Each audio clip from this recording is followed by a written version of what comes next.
O céu de São Paulo amanheceu carregado de emoção. Sobre o autódromo de Interlagos, um manto de nuvens se movia lentamente, como se o próprio tempo hesitasse em começar o fim de semana mais esperado da temporada. O Grande Prêmio do Brasil de 2025 não era apenas mais uma corrida, era um encontro entre o passado e o futuro da Fórmula 1, um palco onde histórias se cruzam e sonhos se colocam à prova diante de uma multidão que respira gasolina e esperança. E no centro desse turbilhão, um nome começava a brilhar com força renovada: Gabriel Bortoleto. O jovem brasileiro carregava consigo o peso e a glória de correr em casa, na pista onde Ayrton Senna escreveu capítulos eternos e onde cada curva parece guardar um eco do que o automobilismo representa para o país. Mas, diferente das lendas, ele ainda escrevia os primeiros parágrafos de sua história. A cada treino, a cada volta, Bortoleto buscava mais do que tempo no cronômetro, buscava o equilíbrio entre o talento que o trouxe até ali e a pressão que vem com o nome estampado nas arquibancadas. A Sauber, agora em sua melhor fase do ano, chegava ao Brasil com uma confiança que não se via há tempos. Desde o início da temporada, o time suíço vinha lutando por espaço no pelotão intermediário, mas o pacote técnico que desembarcou em Interlagos prometia algo mais. Pequenas mudanças, uma asa traseira revisada, um difusor redesenhado, um novo mapeamento de motor. Detalhes que, juntos, podiam transformar o C45 em um carro competitivo. E pela primeira vez em semanas, os engenheiros falavam com brilho nos olhos. O traçado de Interlagos, curto, ondulado, implacável, parecia feito sob medida para testar a coragem e a precisão de quem se arrisca nele. Nas retas, o rugido dos motores Ferrari ecoava como um trovão, lembrando que potência ainda é parte da alma da F1. Nas curvas, a busca pelo equilíbrio perfeito, o ponto exato entre a aderência e o risco, separava os audaciosos dos que apenas sobreviviam. Era ali, entre a subida dos boxes e o mergulho do S do Senna, que Bortoleto encontrava o seu melhor. Ele sabia que a corrida em casa era mais do que um evento no calendário. Era o espelho de tudo que viveu na temporada. Os altos e baixos, as críticas, as dúvidas e também o crescimento silencioso que o transformou em um piloto mais maduro. Em cada briefing, em cada conversa com os engenheiros, sua voz soava mais firme, mais segura. Vamos fazer o básico bem feito, depois a oportunidade aparece, repetia ele. Não era mais o garoto que tentava provar seu valor a cada curva. Era um competidor que começava a entender que consistência também é uma forma de agressividade. Desde o último GP no México, a Sauber não ia ajustando o carro com precisão cirúrgica. O foco era claro: maximizar o desempenho nas retas e manter estabilidade nas freadas fortes. Interlagos exigia tração e o C45 parecia pronto para entregar. Durante as simulações de corrida, os tempos vinham sólidos, a degradação dos pneus controlada, o equilíbrio aerodinâmico, enfim, confiável. Pela primeira vez em meses, o carro e o piloto pareciam falar a mesma língua. E Bortoleto sentia isso. Nos boxes, o semblante era outro, menos tensão, mais concentração. O brasileiro sabia que teria o público ao seu lado, e isso muda tudo. Quando um piloto sente o calor das arquibancadas, o barulho da torcida vibrando com cada saída de curva, algo que desperta dentro dele, algo que não se mede em dados ou telemetria. É um impulso, uma chama. Gabriel parecia pronto para usá-la. Os engenheiros da Sauber confiavam no plano. As medições mostravam que o carro estava entre os mais rápidos em linha reta, especialmente no trecho da reta oposta. Isso poderia ser a arma secreta para o domingo.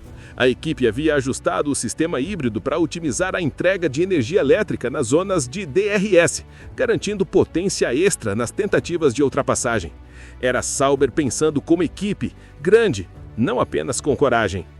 Enquanto os rivais analisavam o clima instável de São Paulo, a Sauber se preparava para todos os cenários. O equilíbrio mecânico do C45 era um trunfo em condições variáveis. Se a chuva caísse, como tantas vezes acontece em Interlagos, o carro poderia se destacar ainda mais.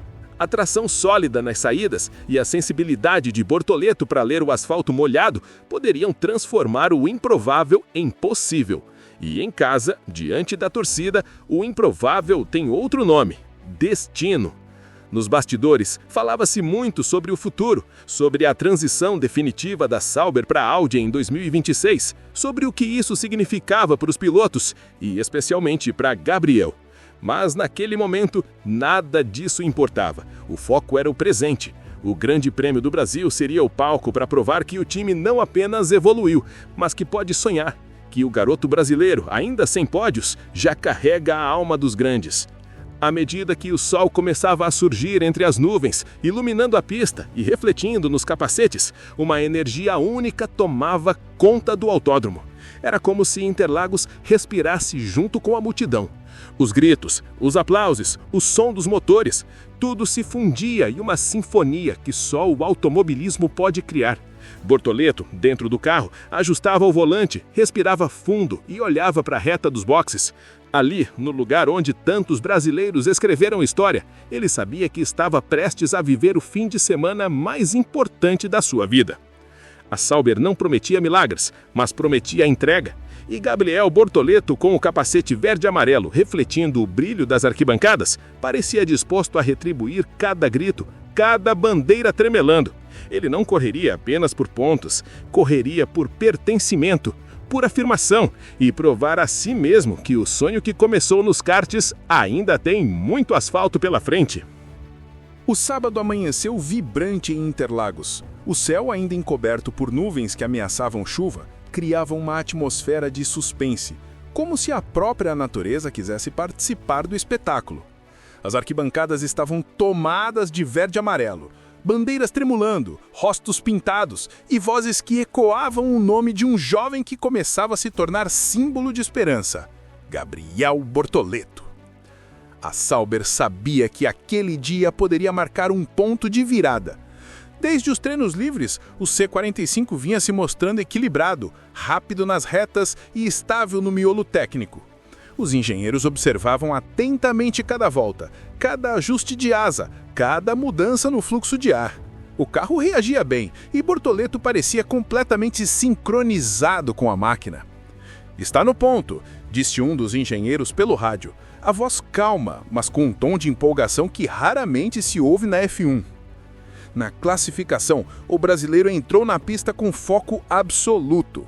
A cada curva, ele levava consigo não apenas a precisão técnica, mas a energia de dezenas de milhares de torcedores que gritavam seu nome. O C45 deslizava pelo asfalto com firmeza, como se tivesse sido moldado para aquele traçado. Na volta decisiva, o som do motor Ferrari cortou o ar, o público se levantou e o cronômetro marcou o improvável: Bortoleto no Q3. O box da Sauber explodiu em aplausos. Era a primeira vez na temporada que ambos os carros avançavam tão longe numa classificação. O feito, embora modesto para os gigantes da categoria, tinha um peso simbólico enorme. Era a confirmação de que o time suíço, com o seu trabalho silencioso e preciso, estava renascendo.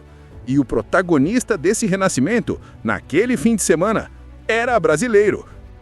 A imprensa internacional rapidamente percebeu: Bortoleto brilha em casa, estampavam manchetes na Europa. E dentro da garagem ele permanecia sereno. Sabia que o verdadeiro desafio viria no domingo. O trabalho ainda não acabou, disse ao engenheiro de pista, ajustando o macacão e olhando para a bandeira do Brasil tremulando ao fundo. A luz do amanhecer banhava Interlagos em tons dourados. O som dos motores aquecendo ecoava como o prelúdio de uma orquestra. A cada rugido, a adrenalina aumentava. O público estava de pé, cantando, vibrando, transformando o autódromo num palco de pura paixão. E entre os 20 carros alinhados no grid, havia um piloto com um coração acelerado de forma diferente: Gabriel Bortoleto, no 10º lugar, com a bandeira brasileira estampada no capacete e um país inteiro empurrando-o curva após curva. A largada foi intensa. Luzes vermelhas se apagam, pneus cantam e o caos toma conta da primeira curva. O S do Senna não perdoa. É ali que heróis se revelam e erros custam caro. Bortoleto mergulhou por dentro, aproveitando um espaço minúsculo entre duas McLarens e emergiu em 8º. O público foi à loucura. Em apenas alguns segundos, Ele havia mostrado a frieza e a coragem que caracterizam os grandes. Nas voltas seguintes, a corrida se estabilizou, mas Gabriel manteve o ritmo. As comunicações de rádio mostravam o quanto ele estava em sintonia com a equipe. Temperatura sob controle, ritmo excelente, mantenha esse pace. Entendido, respondeu o brasileiro com voz firme. Enquanto isso, Bottas, mais atrás, protegia a estratégia de equipe, segurando rivais diretos e permitindo que Bortoleto consolidasse posição. O trabalho coletivo funcionava. A Sauber finalmente parecia operar com a precisão de um relógio suíço. Na volta 20, o rádio avisou: Plano B, chuva leve a caminho no setor 2. O público prendeu a respiração. Interlagos mais uma vez mostrava sua imprevisibilidade. Algumas gotas começaram a cair e os pilotos mais ousados decidiram permanecer na pista com pneus slick. Bortoleto foi um deles. Arriscou. E o risco compensou. Enquanto outros escorregavam, ele manteve o carro sob controle, guiando com suavidade, explorando cada metro do traçado. Sua tocada parecia de veterano. Esse garoto tem mãos de ouro, comentou um engenheiro da Ferrari nos bastidores. A chuva passou rápido e quando a pista secou, Bortoleto estava em 6º lugar. 6º lugar em casa! Atrás apenas das potências de sempre, Red Bull, Mercedes e Ferrari. Naquele momento, Interlagos parecia pulsar em unissono com o motor do C45. Cada volta era uma mistura de tensão e celebração. As câmeras o acompanhavam, o público não pescava. E dentro do cockpit, Gabriel mantinha a calma. Nenhum erro, nenhuma escapada, nenhuma hesitação. Ele pilotava com a precisão de quem sabia que estava prestes a viver algo histórico. Faltando 10 voltas para o final, Bottas se aproximou via rádio. Vamos garantir o máximo de pontos. Mantenha o foco. Entendido. Vamos até o fim. E assim foi. Curva após curva, volta após volta, o jovem brasileiro manteve sua posição com autoridade. Quando a bandeira quadriculada surgiu no horizonte, a voz do narrador se misturou aos gritos da torcida.